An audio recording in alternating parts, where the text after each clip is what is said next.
Bonjour à toutes et à tous, j'espère que vous allez bien. Je me trouve au volant de la Peugeot 508 SW PSE que je vous propose de découvrir dans cette vidéo. Allez, c'est parti!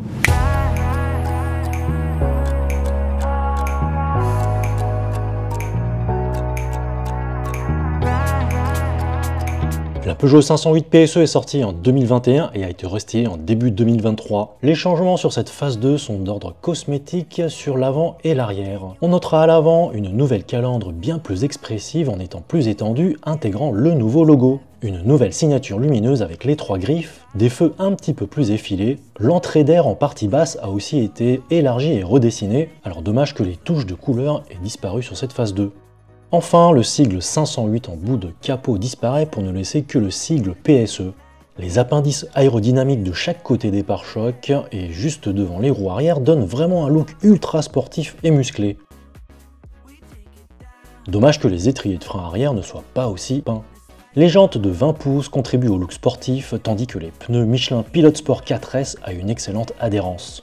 Les changements sur la partie arrière sont un petit peu plus timides, le petit lion disparaît pour laisser place au nom de la marque en toutes lettres, la signature lumineuse change pour passer de 3 x 3 griffes verticales à 3 feux LED penchés. Le diffuseur quant à lui ne change pas, les 2 sorties d'échappement de chaque côté avec les appendices aérodynamiques ne sont pas qu'esthétiques mais annoncent vraiment qu'il s'agit d'une voiture sportive.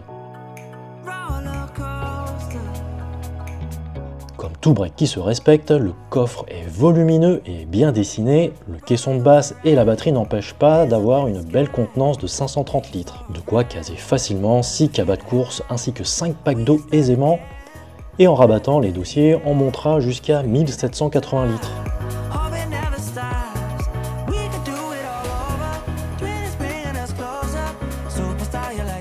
Me voilà installé à l'arrière de la 508 SW PSE, je suis bien assis au fond du siège, je suis bien redressé tout droit.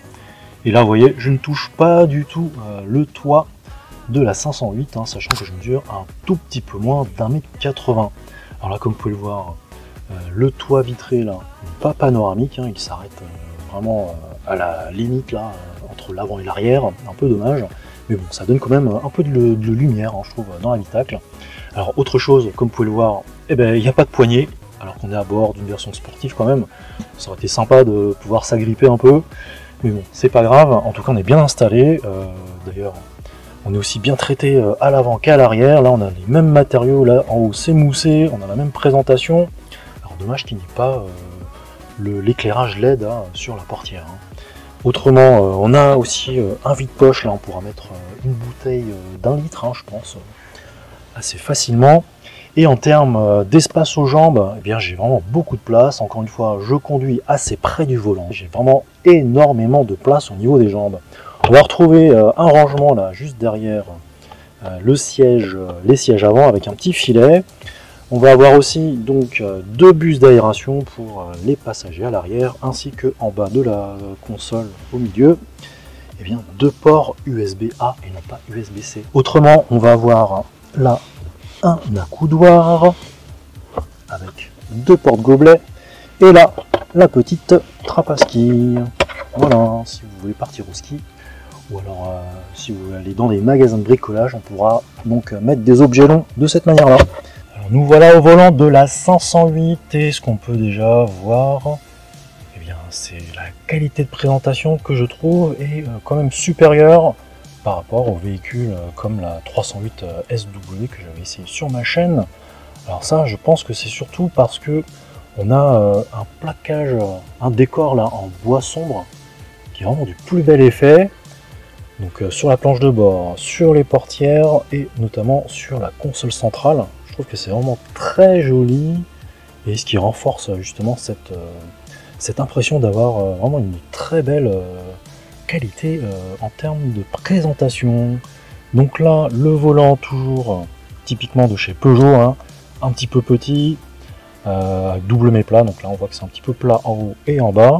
Et d'ailleurs, sur cette version PSE, on a donc le symbole PSE là, les 3 petits traits de cette couleur là avec les surpiqûres sur tout le tour du volant en jaune.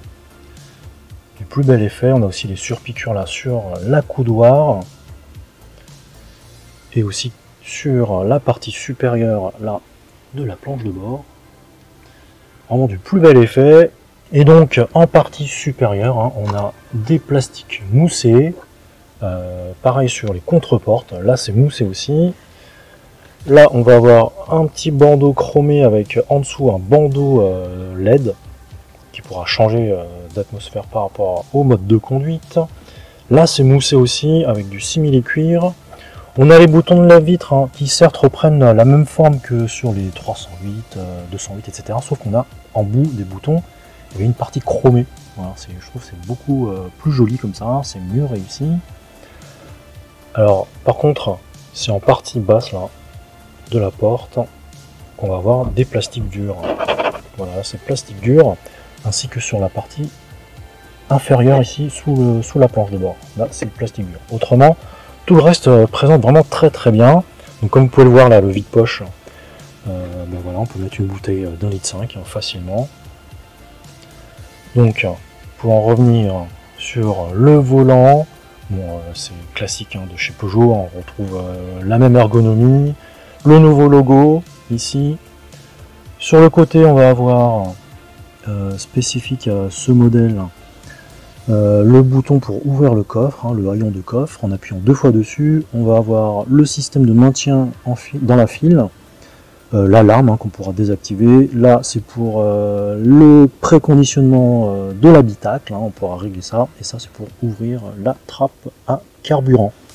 Donc là le commodo pour le régulateur ou le limiteur de vitesse, bon, classique, hein, les essuie-glaces, etc. Palette au volant. Donc on n'a pas la possibilité de régler le frein régénératif, mais ce sera pour passer les vitesses en mode manuel. Donc là, comme vous pouvez le voir, le sélecteur de vitesse qu'on retrouve dans toute la galaxie constellation Stellantis, hein, le même sélecteur de vitesse. Donc on a par contre là le mode de frein régénératif, hein, le mode brake. Et bon voilà, ça c'est le sélecteur qu'on retrouve un peu partout. Pareil pour ce bouton là, pour choisir les différents modes de conduite. Pour le bouton stop and start, là un petit rangement avec la prise 12 volts allume-cigare. Donc moi j'ai pu mettre mes lunettes de soleil. On va avoir 2 portes gobelets et ici on va avoir un rangement, voilà, avec double cinématique, avec 2 ports USB-C au fond, une petite lumière. Voilà, c'est assez profond, plutôt sympa. Alors je vous parle du siège aussi, ils sont vraiment très bien dessinés, très confortables, on est très bien maintenu. Alors comme on est dans une version très sportive hein, de la 508, les sièges sont quand même assez fermes. Et moi ce que j'aime beaucoup c'est la possibilité de pouvoir régler donc la longueur d'assise de cette manière là. Et donc que ce soit pour le passager ou pour le conducteur, c'est électrique et on a aussi la fonction massante, très agréable. Donc voilà, on est vraiment très bien installé à bord de cette 508. La boîte à gants qui comporte une bonne capacité aussi de rangement, comme vous pouvez le voir. Alors, en ce qui concerne tout ce qui est infodivertissement, hein, on ne sera pas dépaysé hein, par l'ergonomie typiquement hein, de chez Peugeot. Hein, voilà, on a donc la possibilité de régler, de mettre les fonctions qu'on veut sur l'infodivertissement. Donc là, voilà, en raccourci, il y a la fonction de massage hein, pour le conducteur et pour le passager. On va avoir donc des touches de raccourci, des touches piano, très pratique, et en dessous des fonctions pour tout ce qui est lié à la climatisation, siège chauffant, désembuage, recyclage d'air, etc. Ça c'est plutôt pratique je trouve. Là le bouton c'est pour le volume de la musique. Le bouton de warning se trouve en haut avec la possibilité aussi de verrouiller ou déverrouiller les portes. Donc là les bus d'aération, pour les fermer, bon, il va falloir les pousser complètement là. Partie droite à droite et à gauche pour la partie gauche. C'est comme ça qu'on va pouvoir fermer les aérateurs. Donc là comme vous pouvez le voir, il y a un petit haut-parleur car on a un système audio de chez Focal qui dispose de 10 haut-parleurs dont un caisson de basse. Hein, Comme d'habitude, je vous propose de découvrir le système audio sur mon compte Instagram. D'ailleurs, hein, sans vous spoiler le truc, c'est qu'on a une bonne qualité audio à bord de la 508 SW-PSE. Alors, en ce qui concerne l'iCockpit, il n'est pas 3D ni panoramique, hein, comme dans la nouvelle E3008 que j'ai essayé.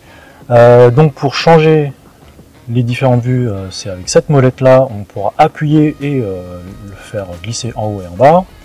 Donc, en appuyant, on va avoir plusieurs vues de disponibles. Voilà, cadran, conduite, navigation, personnel, minimal. Donc là, on est sur la vue énergie.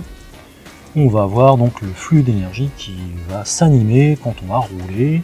Et donc on pourra voir si on est en mode propulsion ou en mode 4 roues motrices. Donc on va voir les différents moteurs qui vont s'animer sur cette vue-là.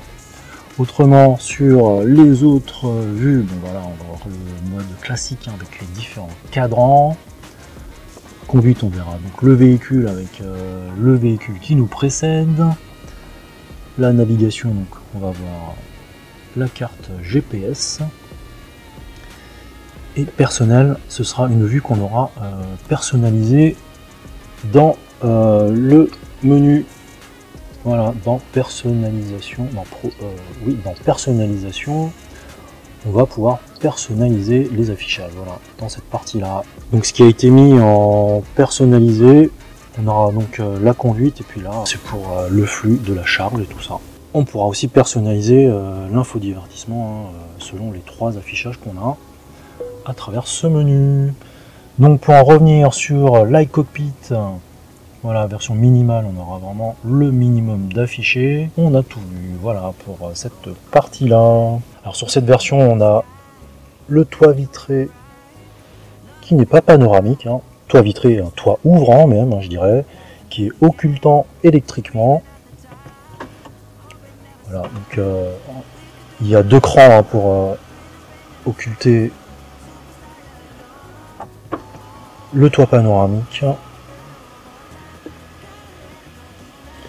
Le toit panoramique, c'est en toit vitré, pardon, encore une fois. Il y a l'interrupteur pour ouvrir toute la vitre. Voilà, jusqu'à où on peut ouvrir le toit vitré. Très pratique, on pourra le mettre en fonction entrebâillé. Voilà, juste en appuyant une impulsion légère. Là, il est entrebâillé. Ah, j'ai oublié de vous dire aussi, en dessous, on va avoir un espace pour recharger son smartphone par induction. Alors moi, j'aime pas trop justement qu'il y ait un petit rangement caché là sous les consoles centrales, hein, que ce soit dans la 508 ou dans les autres véhicules, parce que justement, voilà, on oublie qu'on a posé des affaires en dessous.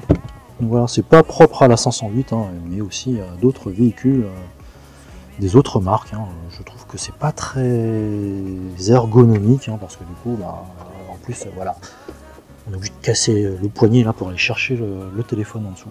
Et pour terminer, voilà, on a un très joli pédalier en alu. L'ambiance sportive y est vraiment hein, à bord de la 508 PSE.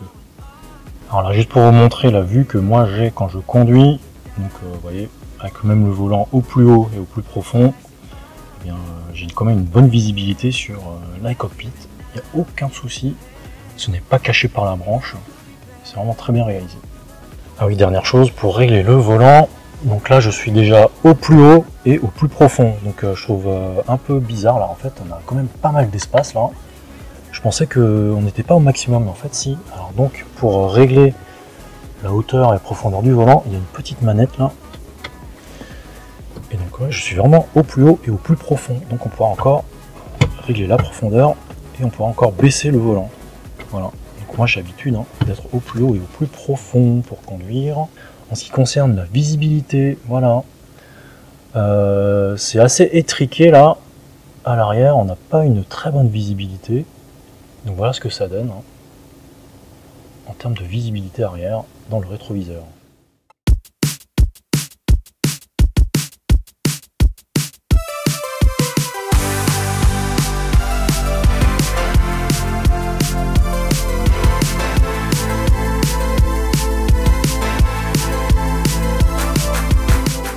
Alors sur cette 508 SW PSE, on va avoir 3 moteurs. Alors comme c'est une hybride rechargeable, on va avoir donc un moteur thermique, le 1,6 L THP qui fait 200 chevaux pour 300 Nm de couple, un moteur électrique à l'avant qui va faire à peu près une centaine de chevaux, et on aura sur l'essieu arrière qui va, du coup, on va avoir une 4 roues motrices, un troisième moteur électrique d'une centaine de chevaux. Donc on a au total 360 chevaux.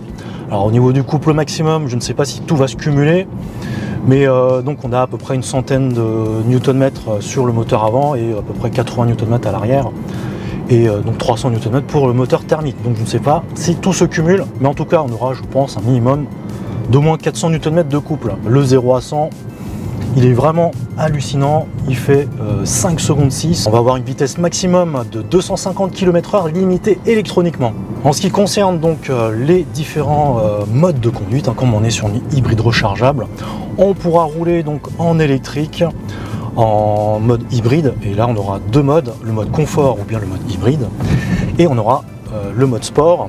Là on aura donc toute la cavalerie qui sera là, et on aura aussi un mode 4 roues motrices qu'on pourra sélectionner via le bouton Drive Mode. Et en termes d'autonomie WLTP, eh bien la 508 SW PSE est donnée à 50 km WLTP.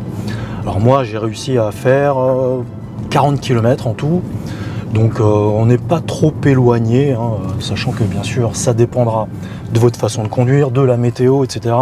Sachant que moi il faisait pas non plus super froid, et que j'avais pas mis de climatisation. Donc, et puis j'avais fait un parcours plutôt ville, un peu de voie rapide à 90 km/h. Donc forcément si vous allez rouler à plus de 130 km/h en électrique, et bien là vous allez avoir moins d'autonomie que l'autonomie WLTP. Alors concernant les autres modes, si vous savez que vous allez dépasser donc les 30-40 km d'autonomie en électrique, moi je vous conseille de passer sur le mode hybride ou sur le mode confort, c'est selon. Et alors sachant que d'autant plus sur la version PSE, on a donc les suspensions adaptatives, donc c'est plutôt sympa. Alors là je suis sur le mode confort, c'est confortable, il n'y a vraiment pas de problème au niveau de l'amortissement, et donc par défaut on sera toujours entraîné par le moteur électrique qui est sur l'essieu arrière, donc on est plutôt en mode propulsion, quels que soient les modes. Et bien entendu, si on aura besoin de puissance, il suffira d'appuyer vraiment jusqu'au kickdown, et là le moteur thermique va se réveiller, ainsi que le moteur électrique sur l'essieu avant, et là on va avoir vraiment une débauche de puissance qui va arriver. Alors là on va essayer de se faire un petit 0 à 100 pour vous montrer vraiment bien que cette 508 PSE, on a vraiment sous le capot. Allez, c'est parti. Et là on est arrivé à 100, voilà. Et en termes de freinage, ça freine vraiment très bien. Là, j'ai pas senti le véhicule qui bougeait, c'est vraiment impeccable en termes de freinage. Alors on a pas trop de mordant au début, mais en tout cas le freinage est vraiment très progressif. On ressent bien le petit effet karting, et là franchement quand on appuie sur la pédale, la puissance arrive vraiment tout de suite là en mode sport. Ce que je peux vous dire, c'est qu'en termes de châssis, les ingénieurs de Peugeot ont vraiment très bien bossé. Donc le véhicule est vraiment très précis. On peut avoir donc des trajectoires vraiment chirurgicales. Le véhicule est vraiment rivé au sol grâce aux très larges pneus. On est sur des pneus Michelin Pilot Sport 4S, et je peux vous dire que ça part vraiment très bien. C'est vraiment hallucinant les vitesses à laquelle on peut passer dans les courbes. Et vraiment, elle est vraiment très précise, rivée au sol, la voiture, franchement. Je suis très impressionné par ce que les ingénieurs de Peugeot ont pu faire sur la 508 PSE. On a vraiment d'excellentes accélérations, de très bonnes reprises. Et bon, il faudra bien sûr être sur circuit pour bien s'amuser, je pense. Alors je me retrouve sur autoroute à 110 km/h. On notera qu'on a une bonne insonorisation, d'autant plus que c'est une hybride rechargeable, donc forcément l'insonorisation doit être assez bonne lors des roulages en électrique. Alors là j'ai activé donc les aides à la conduite. Ça se passe plutôt bien. On a donc le maintien dans la voie, régulateur de vitesse adaptatif. On a vraiment un système qui gère bien la chose. Les mouvements ne sont pas brusques. Alors si je mets le clignotant là, le maintien dans la file se désactive. Et quand on va l'arrêter, il va se réactiver. Voilà, donc c'est vraiment très bien fait. Alors si je lâche les mains, on va avoir un petit rappel à l'ordre du système. Là vous voyez, ça gère vraiment très bien. Je ne tiens même plus le volant. Voilà, gardez les mains sur le volant. Est-ce que c'est capacitif? J'ai pas l'impression. Si, c'est capacitif. Ça a mis un petit peu de temps pour réagir, mais il a bien détecté mes mains. Donc ça c'est vraiment plutôt pas mal parce que contrairement à Tesla par exemple, où il faut vraiment tourner un peu le volant pour notifier notre présence, qu'on a les mains sur le volant, ça c'est un peu dommage. Mais en tout cas là c'est vraiment très bien géré dans la 508. Donc aucun problème au niveau des aides à la conduite. Alors là je suis sorti de l'autoroute, on a donc le véhicule qui repasse en électrique et ce qui est plutôt sympa c'est que sur le mode B pour brake, c'est qu'on va avoir un petit frein régénératif pour pouvoir récupérer de l'énergie au freinage. Alors par contre on n'a pas de one pédale, ça c'est un peu dommage. Le freinage régénératif est pas super puissant, mais il est présent et ça permettra donc de récupérer un petit peu d'énergie quand on est en ville ou même quand on est sur autoroute, on pourra aussi récupérer de l'énergie. Ça c'est vraiment pas mal du tout. Et donc relevé de pied, on voit bien avec l'animation que ça récupère de l'énergie. Et donc là sur le mode confort toujours, quand on roule pas trop vite, eh bien c'est le moteur électrique à l'arrière qui est en action. Et quand on appuie un petit peu plus, voilà, donc là comme il n'y a pas assez de batterie, le moteur thermique lui aussi se met en action avec le moteur électrique à l'avant. Et par contre quand on est un peu en montée, vous voyez qu'il y a le moteur thermique qui s'est mis en action, qui a pris le relais plutôt que de laisser galérer le moteur électrique à l'arrière.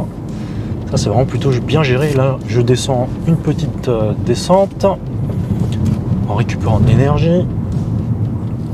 Ça c'est plutôt pratique et pas mal du tout. Hop. Et là je passe sur un Dodan. Encore une fois, on a un véhicule qui est confortable en ville, bien qu'on ressente bien les différents types de revêtements avec la monte pneumatique de 20 pouces. Ça, je pense que c'est inévitable sur des jantes de 20 pouces. Par contre, on a un confort de suspension qui est vraiment pas mal pour un véhicule sportif. Un excellent compromis, je trouve. Alors pour vous parler de la conso, j'arrive bientôt à destination, une distance de 50 km. J'ai donc effectué un trajet du type route, autoroute, maximum à 110 km/h, une distance de 50 km. Et bien là, j'ai effectué donc 5,5 litres. Dans ces conditions-là, c'est vraiment pas mal du tout. Alors comme j'avais une Passat GTE, encore une fois, on a des consommations qui sont assez similaires sur le mode hybride, ça c'est vraiment bien.